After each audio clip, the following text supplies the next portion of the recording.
you're going to be embarking on the journey of buying a house soon, these are the 5 things you need to know.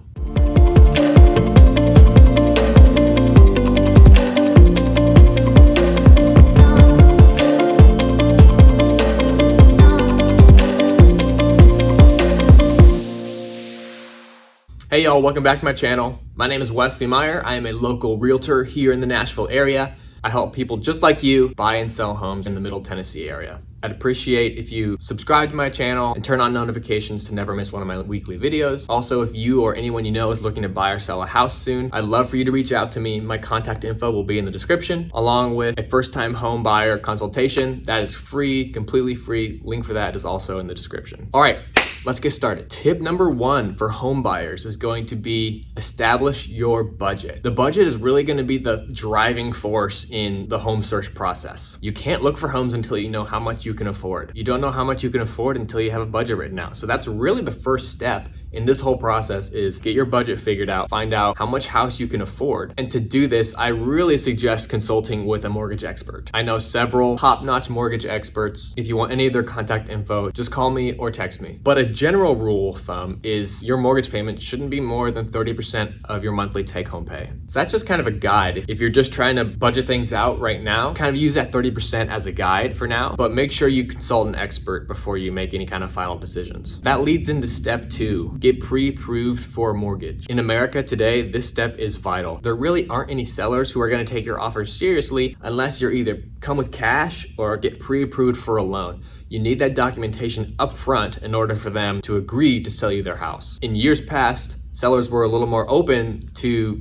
going under contract with someone who didn't have their financing figured out, but it's not like that anymore. Also, getting pre-approved for a mortgage is going to give you a much more solid number as far as what your housing cost is going to be that you can use to budget. Tip number 3. Prioritize your needs and your wants. So I know the home buying process is super exciting and super fun, and rightly so. But you're gonna thank yourself later when you write out a list of the things you want in a house and the things that you need in a house. How big of a house do you need? How many bedrooms do you need? How many bathrooms will you need? These are the most important things that you're gonna wanna know before you start your house search. Think about where you live now. What isn't working about your current living situation? That's a need. What are some things you wish you had that would be nice to have when you buy a house? These are your wants. Quick story, when my wife and I were looking for our first house, we did exactly this. We thought about where we were living at the time. We were living in a 2-bed rental townhouse, and we knew we needed at least 3 bedrooms. That was one of the main reasons we were wanting to buy a house, was for more space. So 3 bedrooms went on the needs list. We also needed at least 2 bathrooms. That went on the need list. After getting all of our wants and needs written out on a piece of paper, we scored them. Beside each item, we wrote a number from 1 to 10.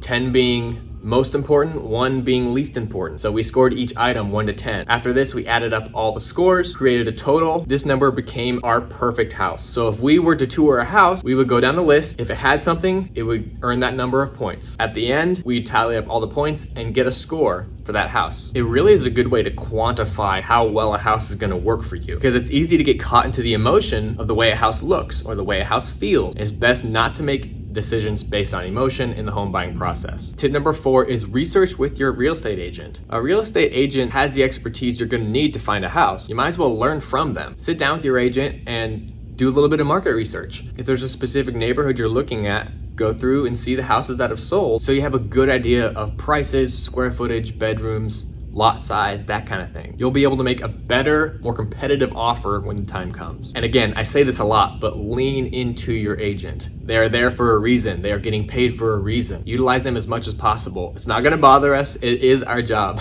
We love to help you. That's what we do. We're not gonna get annoyed if you text us all the time, if you call us all the time. At least I won't. I can't speak for other agents, but at least I won't. And tip number 5 is plan for the future. So unlike renting, buying is a long-term prospect. The average person owns their house for 7 to 10 years. You might want to live in your house for the rest of your life. You might want to own it for 15 to 20 years. The point is, it's a long-term investment. Think about where you and your family is going to be in 5, 10, 15 years. Are you still going to be in the area? What do you think your income will be at that time? Will your family have grown since then? These are things to plan for when you're looking to buy a house. If you're buying a house and you're going to want kids someday, it doesn't really make sense to buy a 1 or 2 bedroom house. Likewise, if you're empty nesters and you don't really anticipate having your kids live with you anymore, it doesn't really make sense to buy a house with 5 bedrooms. It's important to think about these kind of things long term when you're buying a house so that the house still fits your needs for years to come. Also, future budgets. Factor in things like HOA fees if you're going to be living in an HOA. Utility, cost of maintenance, these kind of things. Ask your agent if the property you're seeing has any of these fees. And if they do, how much are they? These are going to be important factors to think about before you make an offer. A home should be a blessing to you and your family. It shouldn't be a financial burden. And those are the top 5 tips you need to know as a home buyer. I hope you found value from this video. If you did, please drop a like and subscribe to my channel. If you are thinking about starting the home buying process, I would love to guide you in that journey. My contact info will be in the description. My name is Wesley Meyer. I'll see you in the next video.